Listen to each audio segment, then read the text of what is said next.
श्री आदिनाथाय नमः। भक्तामरे प्रणतमौलिमणि प्रभाण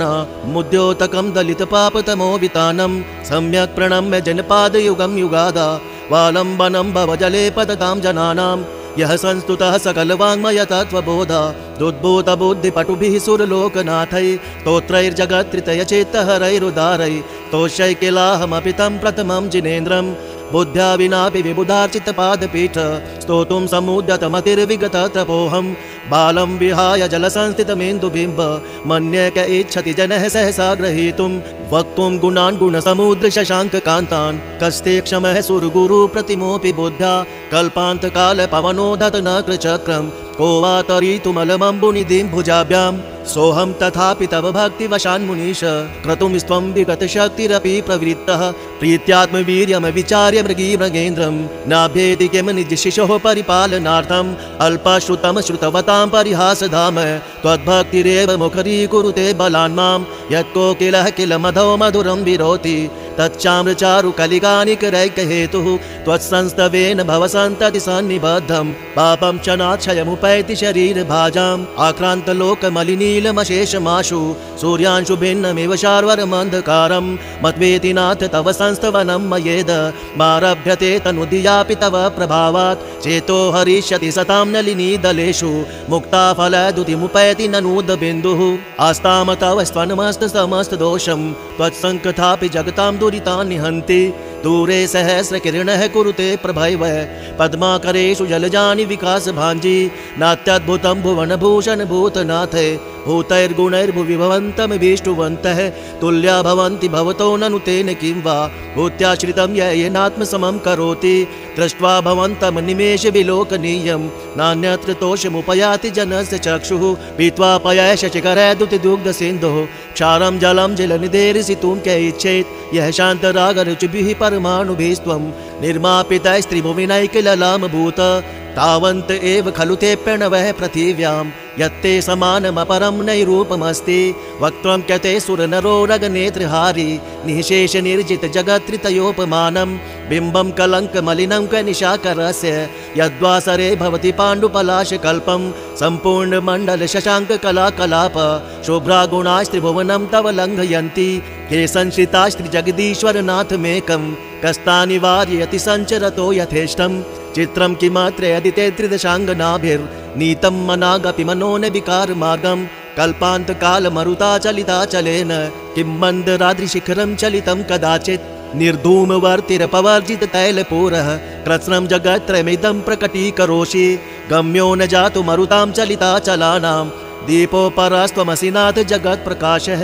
नास्तं कदाचिदुपयासि न राहुगम्यः स्पष्टीकरोषि सहसा युगपजगन्ति नाम्भोधरोदर निरुद्ध महाप्रभावः सूर्यातिशायि महिमासि मुनीन्द्रलोके नित्योदयं दलितमोह महान्धकारं गम्यं न राहुवदनस्य न वारिदानां विभ्राजते तव मुखाब्जमनल्पकान्ति विद्योतय जगदपूर्वशशाङ्कबिम्बं किं शर्वरीषु शशिनानि विवस्वता वा युष्मन्मुखेन्दुदलितेषु तमसु नाथ निष्पन्नशालिवनशालिनि जीवलोके कार्यं क्य जलधरैर्जलभारनम्रः ज्ञानं यथा त्वयि विभाति कृतावकाशं नैवं तथा हरिहरादिषु नायकेषु तेजस्फुरणमणिषु याति यथा महत्वं नैवं तु काशशकले किरणाकुलेऽपि मन्ये वरं हरिहरादय एव दृष्टा दृष्टेषु येषु हृदयं त्वयि तोषमेति किं वीक्षितेन भवता भुवि येन नान्यः कश्चिन्मनोहरति नाथ भवान्तरेऽपि स्त्रीणां शतानि शतशो जनयन्ति पुत्रान् नान्यासुतं ददुपमं जननी प्रसूता सर्वादिशो ददति भानि सहस्ररश्मिं प्राच्येव दिग्जनयति स्फुरदंशुजालं त्वामामनन्ति मुनयः परमं पुमांस मादित्यवर्णममलं तमसः पुरस्तात् त्वामेव सम्यगुपलभ्य जयन्ति मृत्युं नान्यः शिवः शिवपदस्य मुनीन्द्रपन्थः त्वां वयं विमुमचिन्तमसङ्ख्यमाघ्यं ब्राह्मणमीश्वरमनन्तमनङ्गकेतुं योगीश्वरं विदितयोगमनेकमेकं ज्ञानस्वरूपममलं प्रवदन्ति सन्तः बुद्धस्त्वमेव विबुधार्चितबुद्धिबोधात् त्वं शङ्करोऽसि भुवनत्रयशङ्करत्वात् धातासि धीरशिवमार्गविधेर्विधानात् वक्तं त्वमेव भगवन् पुरुषोत्तमोऽसि तुभ्यं नमस्ति भुवनार्तिहराय नाथ तुभ्यं नमः क्षितितलामलभूषणाय तुभ्यं नमस्ति जगतः परमेश्वराय तुभ्यं नमो जिनभवो दधिशोषणाय को विस्मयोऽत्र यदि नाम गुणैरशेषे त्वं संस्कृतो निर्वकाशतया मुनीश दोषैरुपात विविधाश्रय जात गर्वे स्वप्नान्तरेऽपि न कदाचिदपेक्षितोऽसि उच्चैरशोकतरु संसितमुन्मयूख मा भाति रूपममलं भवतो नितान्तं स्पष्टोल्लसत किरणमस्ततमो वितानम् बिम्बं रवेरिव पयोधर पार्श्ववर्ति सिंहासने मणिमयूख शिखा विचित्रे विभ्राजते तव वपूकनकावदातं बिम्बं वियद्विलसदंशुलता वितानम् तुङ्गोदयादृशिरशिव सहस्ररश्मेः कुन्दावदात चलचामर चारुशोभम् विभ्राजते तव वपुः कलदौतकान्तम् उद्यच्च शाङ्क शुचि निर्झर वारिधार मुच्यस्तटं सुरगिरेरिव शातकोम्भम् छत्रत्रयं तव विभाति शशाङ्ककान्त मुच्यस्थितं स्थगित भानुकर प्रतापम् मुक्ताफल प्रकर जाल विवृद्ध शोभम् प्रख्यापयति जगतः परमेश्वर त्वम् गम्भीरतार रवपूरित दिग्विभाग त्रैलोक्य लोक शुभ संगम भूति दक्षः सधर्मराज जय घोषण घोषकः सन् खेदुन्दुभिर्ध्वनति ते यशसः प्रवादी मंदार सुंदर नवेरु सुपारिजात संतानकादि कुसुमोत्कर वृष्टिरुद्धा गंधोद बिंदु शुभ मंद मरुत्प्रपाता दिव्यादिवः पतति ते वचसां ततिर्वा शुंभत् प्रभावलय भूरि विभा विभोस्ते लोकत्रये दुतिमतां दुतिमाक्षिपन्ति प्रोद्धद्दिवाकर निरन्तर भूरि संख्या दीप्या जयत्यपि निशामपि सोम सौम्यां स्वर्गापवर्ग गमवार्ग विमार्गनेष्टः सद्धर्म तत्व कथनैक पटुस्त्रिलोक्या दिव्य ध्वनिर्भवति ते विशदार्थ सर्व भाषा स्वभाव परिणाम गुणः प्रयोज्यः उन्निद्र हेम नव पंकज पुंज कांति पर्युल्लसन नखमयूख शिखाभिरामौ पादौ पदानि तव यत्र जिनेन्द्र दत्तः पद्मानि तत्र विबुधः परिकल्पयन्ति इत्थं यथा तव विभूतिरभूजिनेन्द्र धर्मोपदेशन विधौ न तथा परस्य यादृक् प्रभादिनि कृतः प्रहतान्धकारा तादृक् कुतो ग्रहधनस्य विकासिनोऽपि शच्योत्मलाविल विलोल कपोल मूल मत्त भ्रमद भ्रमरनाद विवेद्ध शोभम् एरावता भमिव मुद्धतमापतन्तम् दृष्ट्वा भयं भवति नो भवदाशितानां भिन्नेव कुम्भ गलदुज्ज्वल शोणितात्र मुक्ताफल प्रकर भूषित भूमिभागः बद्ध क्रम क्रमगतं हरिणाधिपोऽपि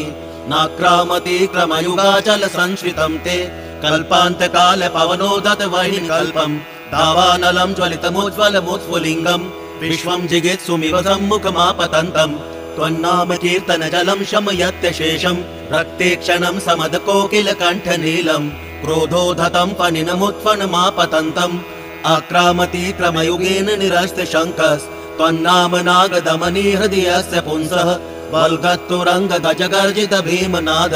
माजो बलं बलवतामपि भूपतीनाम् उद्धद्दिवाकर मयूख शिखापविद्धम् त्वत्कीर्तनातम इवाशुभिदामुपैति कुन्ताग्र भिन्न गज शोणित वारिवाह वेगावतार तरुणातुर योद्ध भीमे युद्धे जयं विजित दुर्जय जेय पक्षास् त्वत्पाद पंकज वनाश्रयिनो लभन्ते अम्भो निदोषुवित भीषण नक्र चक्र पाठीन पीठ भयदोल्वडवान वाग्नो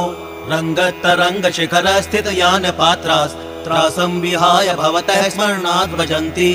उद्भूत भीषण जलोदर भार भुग्नः शोचं दशामुपगताच्युत जीविताशः त्वत्पाद पंकज रजोमृत दिग्ध देहा मृत्या भवन्ति मकर ध्वज तुल्य रूपः आपात कंठ मुरुशंखल वेष्टितांगा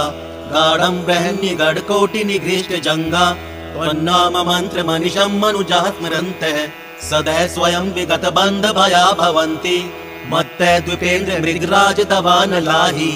संग्राम वारिधि महोदर बंधनोत्थम तस्याशु नाशमुपयाति भयं भियेव यस्तावकं त्वमिमं मतिमान धीते स्तोत्रे सृजं तव जिनेन्द्र गुणैर्निबद्धां भक्त्या मया रुचिरवर्ण विचित्र पुष्पां धत्ते जनो य इह कंठ गतामजस्रं तं मानतुङ्गमवशासमुपैति लक्ष्मीः तं मानतुङ्गमवशासमुपैति लक्ष्मीः तं मानतुङ्गमवशासमुपैति लक्ष्मीः इति श्री भक्तामर स्तोत्र। Hey there. Subscribe to my channel. And also press this bell icon.